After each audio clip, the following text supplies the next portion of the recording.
I sitting over here?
We're live and the microphone is on. Thank you.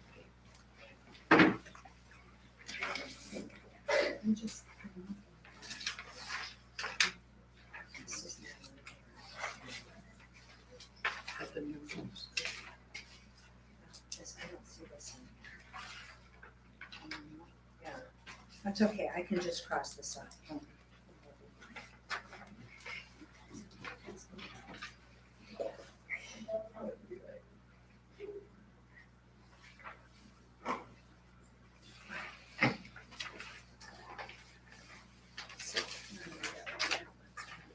So is it time? Okay, all right. The meeting will now come to order with our roll call. Mr. Johnson? Here. Mr. Landwehr? Here. Ms. Sari? Here. Mrs. Livingston Matherly? Here. Mr. Granlund? Here. And Mrs. Olson? Here. All please rise for the pledge of allegiance. I Pledge allegiance to the flag of the United States of America and to the republic for which it stands, one nation, under God, indivisible, with liberty and justice for all. The agenda was posted throughout the district according to school board policy, published as a legal ad in the Superior Telegram, posted on the district webpage, and sent to the WNXR radio station for announcement. A meeting notice was sent to the connection for publication. All right, approval of the January 10th, 2022 agenda, and this will be open session only. We do not need an executive session. Motion to approve. I'll second. We have a motion and a second to approve the agenda for tonight's meeting. All in favor, say aye. Aye. Opposed? Motion carries. Consent agenda. In your packets, you have the December 13th, 2021 regular board meeting minutes. And then we would have our treasury report. Mr. Landry, please. Summary of the Treasurer's Report as of December 31st, 2021. General Fund. In the general account on December 31, 2021, there was a balance of $2,039,067.54 in cash and investments. Receipts since the 1st of January and not included in the December 31 balance were $10,942.11. And the disbursements from tonight's January 10th board meeting totaled $83,142.73. In the flexible spending account on December 31, 2021, there was a balance of $21,614.74 in cash and investments. In the health reimbursement account on December 31, 2021, there was a balance of $8,696.50 in cash and investments. Debt service fund on December 31, 2021, there was a balance of $673.27 in cash and investments. And in the capital projects fund on December 31, 2021, there was a balance of $37,097.62 in cash and investments. And a more detailed report on fund activity is included for your review in the financial statement. Thank you very much. Payment of invoices, we have all of those in our packet. And then we have resignations. Right, we have one resignation, Julie DeMeyer, as of April 1st, she is resigning. We have retirements. Michael Goodluck-Meyer, choir director at NHS and NMS, is retiring after 31 years of service with the district. He also serves as the musical director, head one-act plays coach, forensics coach, and show choir and chamber singers director. Tim Landgreen, bus driver, is retiring at the conclusion of the 21-22 school year as well. And Mr. Landgreen retires after 16 years of service. Under contract, he's also worked as a substitute driver before his hire. Should I go on to the employment? Yes. Okay. Claire Sheridan as a part-time special education hair educator at NES. That's it. I would like to say one thing regarding that, if that's okay. Yeah, absolutely, Mr. Johnson, go ahead. I would like to recognize Mr. Goodman for what he's done over the years, number one. And number two, the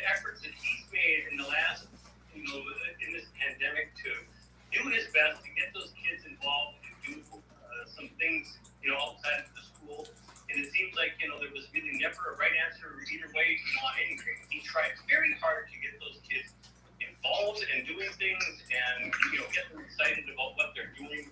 And I just wanted to actually just say really a big thank you to that man for all the efforts that he's put in this year, especially, but even over the 31 years he's done it. I think it's very good. Thank you very much, Mr. Johnson.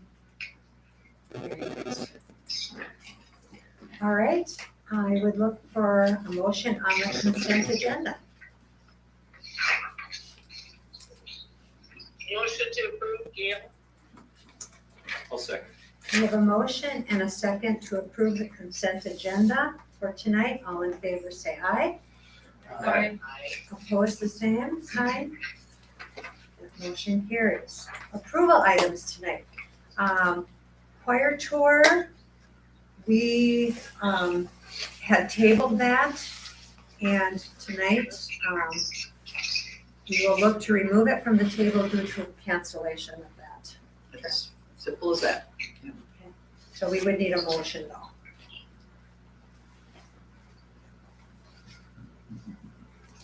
I will make a motion to remove the choir tour. I'll second that motion. Cancel it Table. from table. Remove it from table and cancel. I'll second that. Question, is there financial considerations for the district or for the students? Yes, there's a financial, they're on the hook for about $4,850 for the cost of the New York flights, and that will be paid out of the drama club fund, has to be. For the individuals, do they get any of their money that they put into it back? They'll get all of the money they put into it back. Those who worked in order to gain some funds to make their total cost lower won't get, The fundraising? no. But But they signed saying they knew they weren't. But I thought if I read that correctly, the money that was raised through fundraising, obviously, they're not gonna get a financial gain from it personally, but it is going to stay in their choir account, Correct. individual account. So if you're a freshman through a junior, your account will be able to continue that balance. As a senior, I think you just probably lose that because am I understand that? I would have to ask him because I've been double checking everything, so I'd have to check. Okay, Yeah. that's how But I at read first, it. we were gonna get nailed for $9,000. And was like, no way, get him on the phone, I'm gonna join you on that call, and we got it down to the 4,900. All right, we have a motion and a second to remove from table the choir tour and cancel it. Right. All right. All in favor, say aye. Aye. Aye. Opposed, the same sign. That motion carries. We have a request from Mr. Nyhus, FFA advisor, and 2 students that would like to attend an overnight field trip to the 2022 Halftime Leadership Conference in Stevens Point on January 14th and 15th, soon.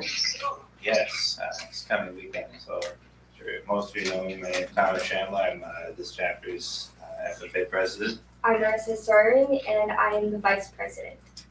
Yeah, and we'd like to go to the halftime leadership conference. Traditionally, it's been just 2 students from each FFA chapter around the state that goes, and usually that means president and vice president, although it hasn't always been that way. But this year we're both available, and we both like to go. It's for leadership development, and we would be leaving on Friday between 12:30 and 1 this Friday the 14th, and returning sometime on Saturday evening, the following day. To my understanding, most of the activities would take place Friday evening and Saturday. Does the board have any questions or? I'll just chime in a little bit. One, this is the first overnight leadership conference that the state FFA has put on, and I had to look back on it, but November of 2019. So it seems like a very long time since we've had any student stand before you and ask for an overnight trip. So on that part of it, it's kind of exciting as well. As far as the cost of everything, the registration costs and transportation costs will be coming out of the FFA student account as well. So there's no request for funds from the school district here. Not even for transportation. No, the transportation will be covered by the FFA account. Motion for approval. I'll second. We have a motion and a second to approve the request from the FFA to attend the halftime leadership conference in Stevens Point this coming weekend. All in favor say aye. Aye. Opposed, the same sign. Motion carries. Enjoy and learn a lot. Thank you.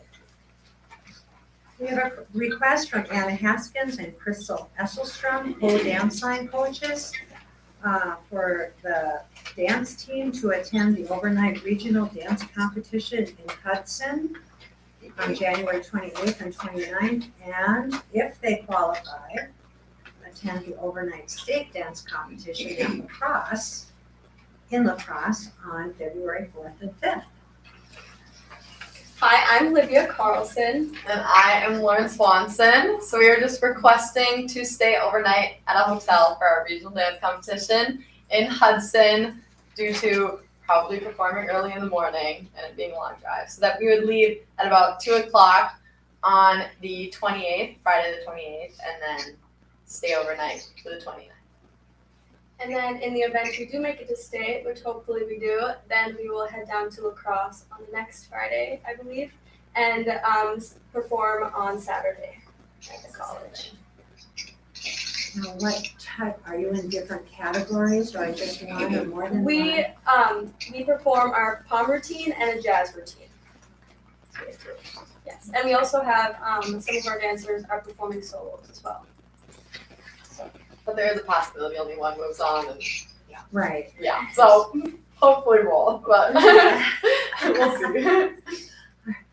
Any questions, comments? How many of you are going, you know? 10, but 10 plus 2 coaches. Yes. I watched on iFan the performance, and I was very impressed. Everybody was right on all together. Thank you. That's not easy. Especially when the music fails. Yeah.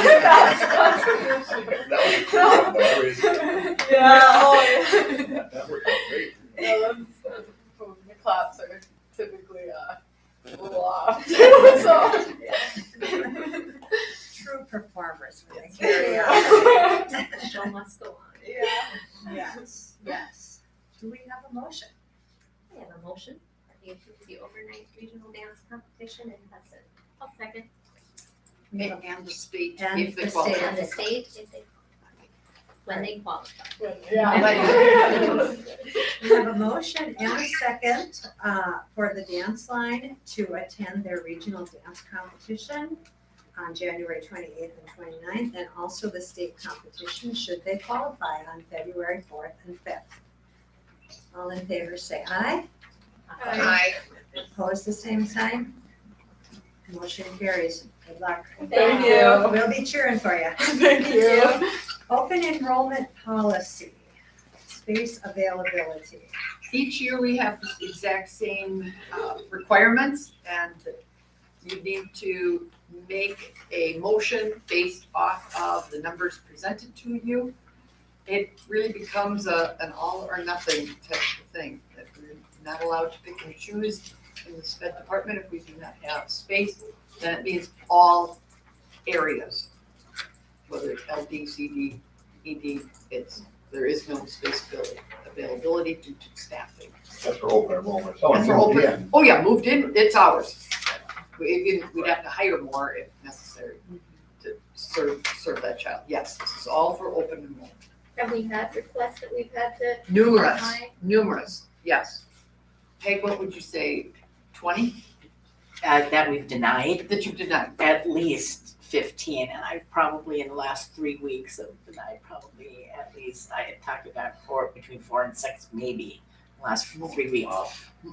That's why I said 20. One pending expulsion, the others were special education students, which we have no room for.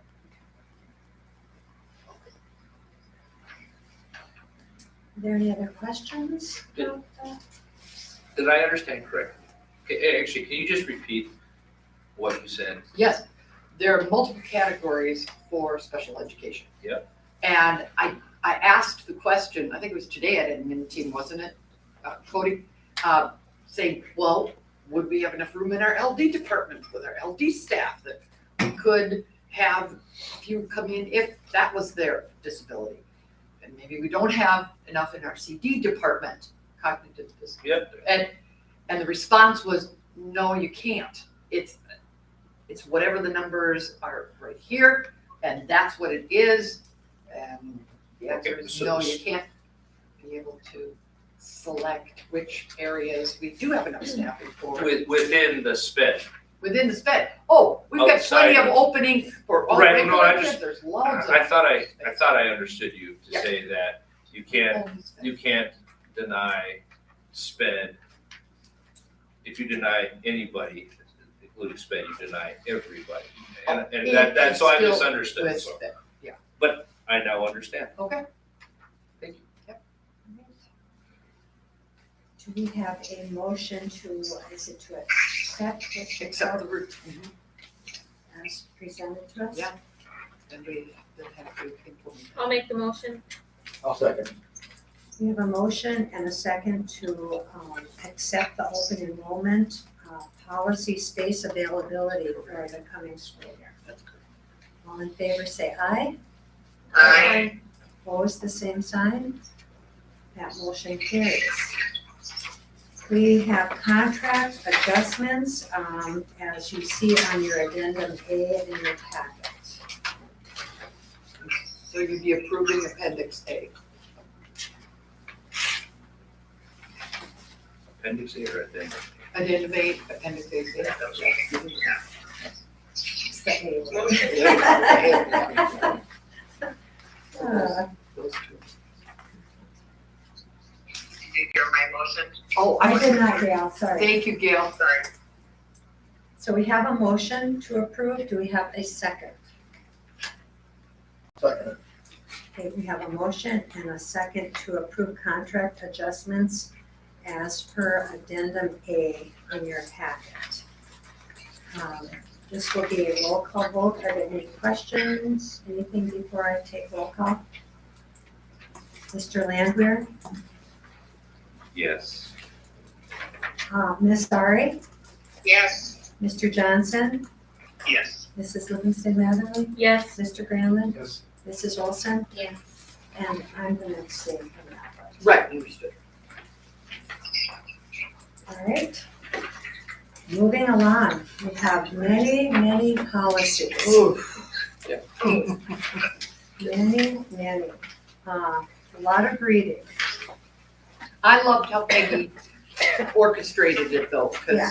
she put all of the same policy, whether it was staff, students, or teachers, support staff, they were all together. So it really cut down your reading.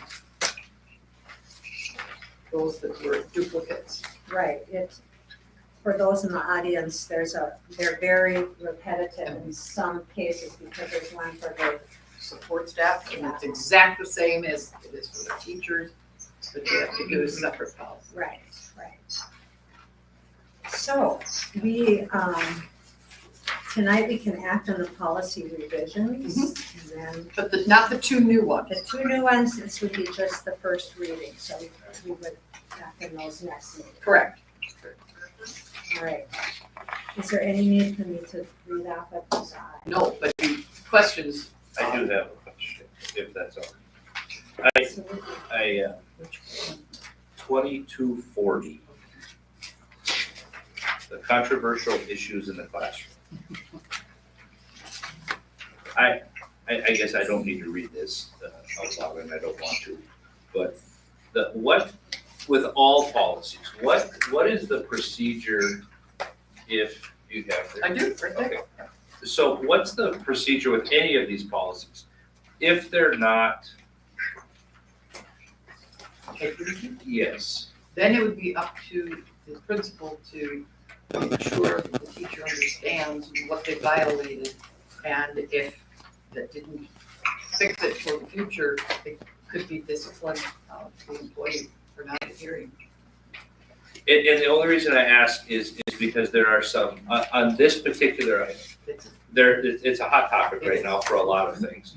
And I know there are a few surrounding districts that have had some issues with that particular, I guess what would qualify under that policy. Correct. And they've had some issues to have to deal with it, not only from a personnel perspective, but also from students and family and parents within the district to have to do something. So I guess I know you can't put more weight on one than another, and I'm not asking for that by any means, but what I wanted to make sure that I was clear on, or that we were clear on, is because that qualifies for some stuff that's going on in the world right now, that I guess it has the potential to end up blossoming into something more than just having a chat with the teacher. Right. So- It could turn, as I said, it could turn into discipline issues. Okay. But you need the policy first. Yeah, no, I understand. Are there any other questions or comments regarding all of the policies?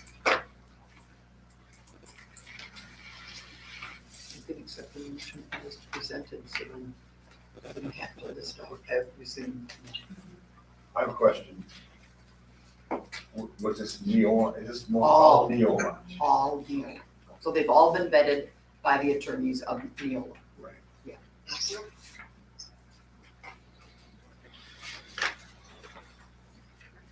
If there are no further questions, I would look for a motion.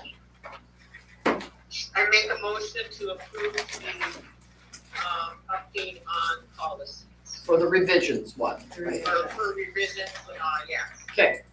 We just did a bunch of these for Sousa as well. There was a pile of them as well. I second.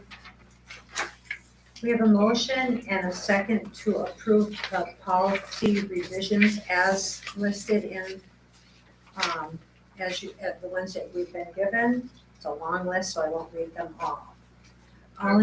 All in favor say aye.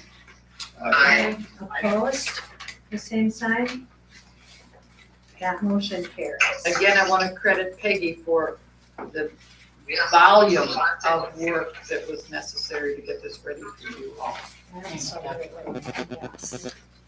All right, and then we have the first reading of two new policies, which we will be able to vote on Next month, correct.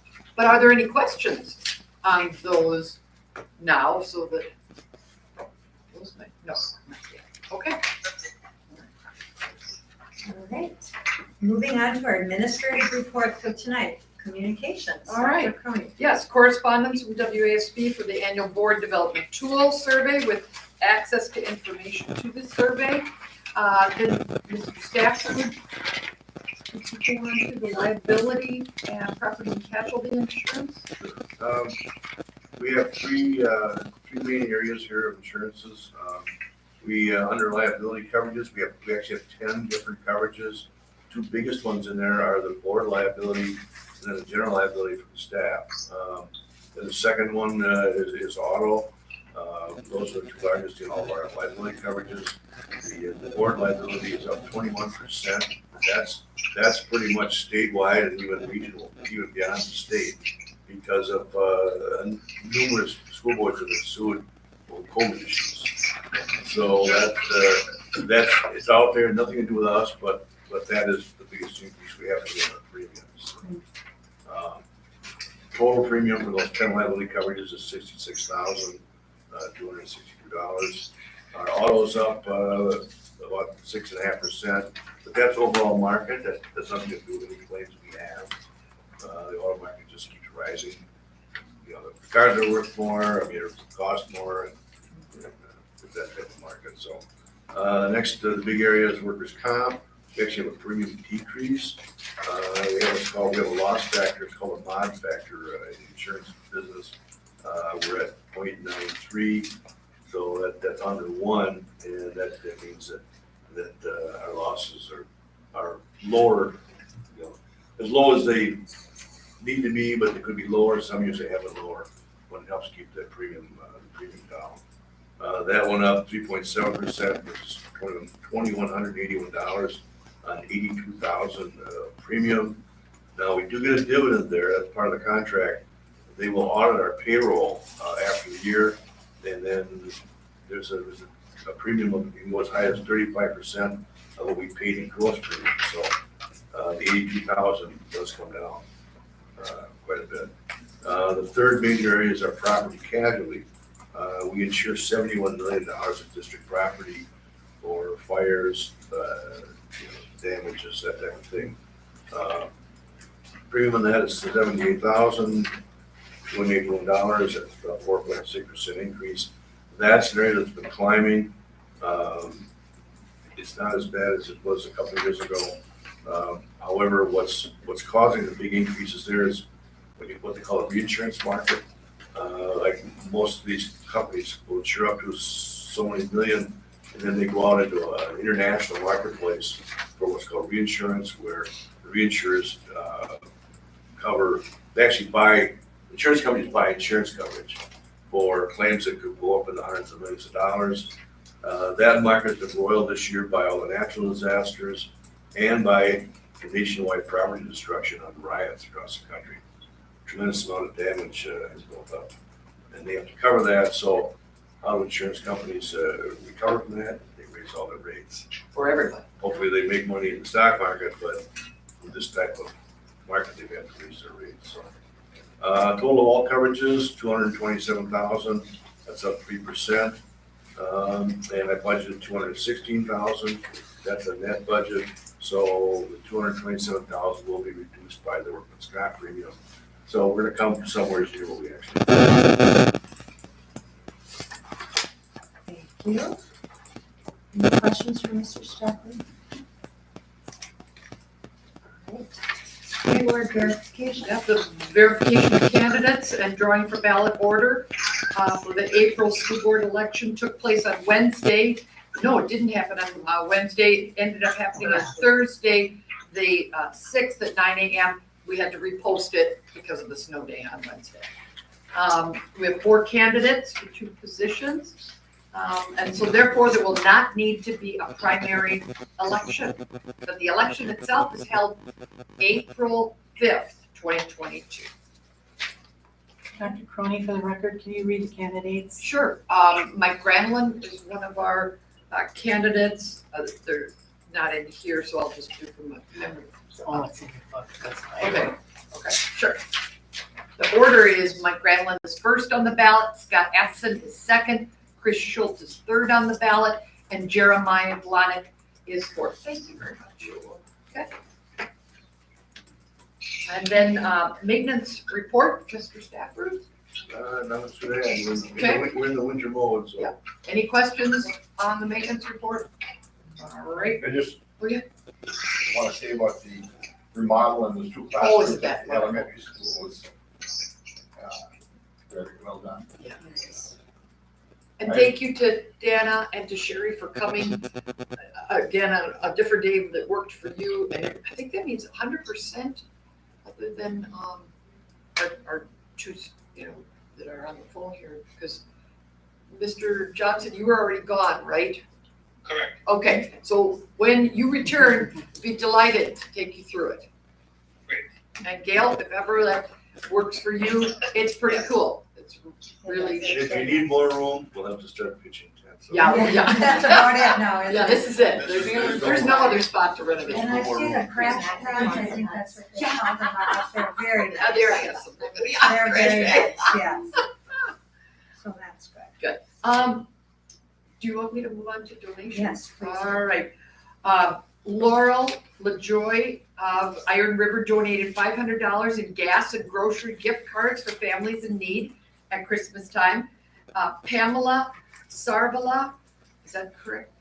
Okay, donated $1,000 to our backpack program.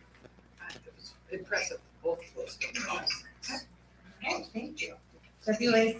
WASB correspondence and legislative report. I have to say that's full. Mrs. Olson.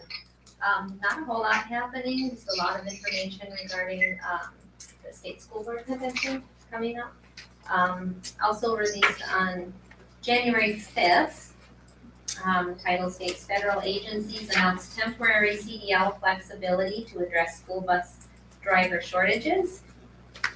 From a U.S. Department of Education release, today, the U.S. Department of Transportation announced in coordination with the U.S. Department of Education that the Federal Motor Carrier Safety Administration is giving states the option of waiving the portion of the commercial driver's license CDL skills test that requires applicants to identify the under the hood engine components. All the other components of the written and road test will remain. This announcement aims to alleviate some of the labor shortage challenge schools are facing and is one of the many resources the department continues to provide to safely keep schools open and kids in school. So if you have someone with a bus, what's wrong? I don't know. I don't know what that thing is. Never looked at a bus project. Yeah, you make a call, John. that's what you do. Oh, but it's a huge problem across the country. It because is. Everybody, I mean, you'll be out there driving. Well, Doug already is. All right, and just state convention is coming up now, January 19th through the 21st, and we have people going. And Mrs. Olson is our delegate to the assembly. And if there are any questions on that, don't hesitate to give her a call, as she is our delegate on the resolutions, okay? CISA 12 report, Ms. Sari, have you got anything for us? Other than, we had some, feedback from the people who were, looking at our CISA building, and we're going to proceed with getting more information and costs. So, that will be later this month and in February. All right, thank you.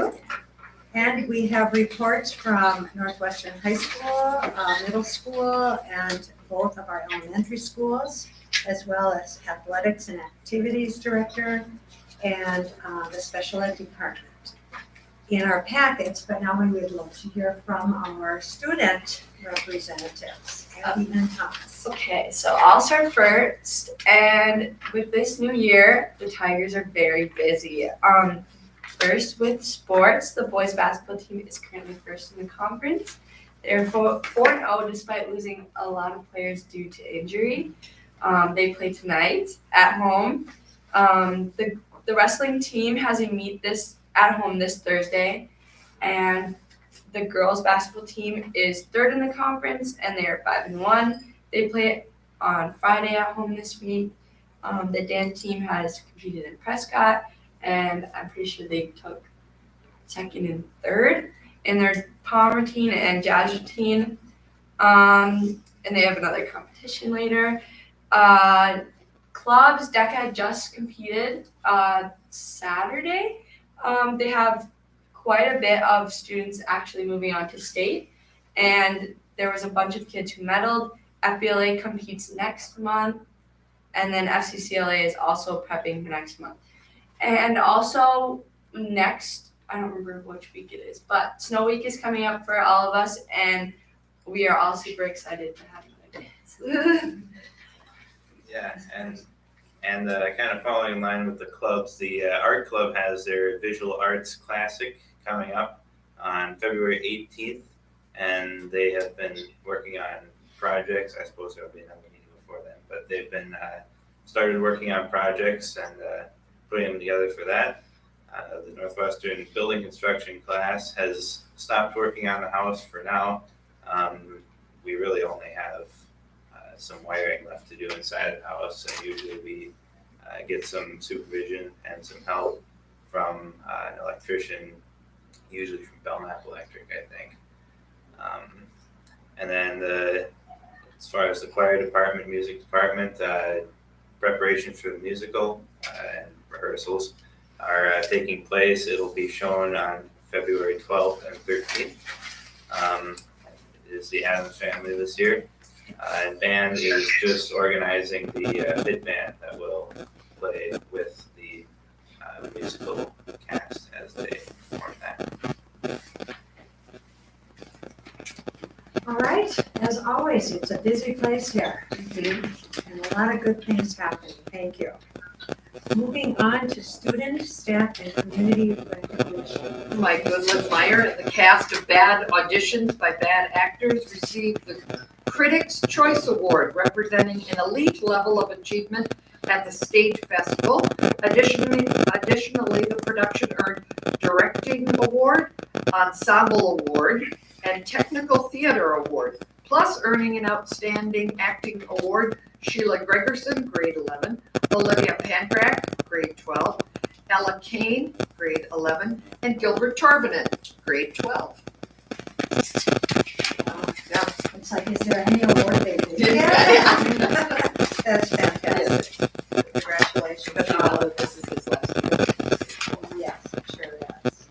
All right, we have reached comments from the audience portion of the meeting. Do we have any comments tonight?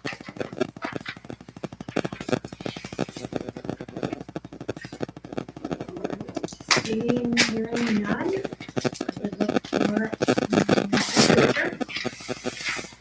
Make a motion to adjourn. Go ahead. Second. We have a motion and a second to adjourn the meeting. All in favor say aye. Aye. Opposed? Motion carries. Thank you both. Bye, Gail. Yep. Bye, Brian. That's the quickest, we've been out of here, what, 2 years?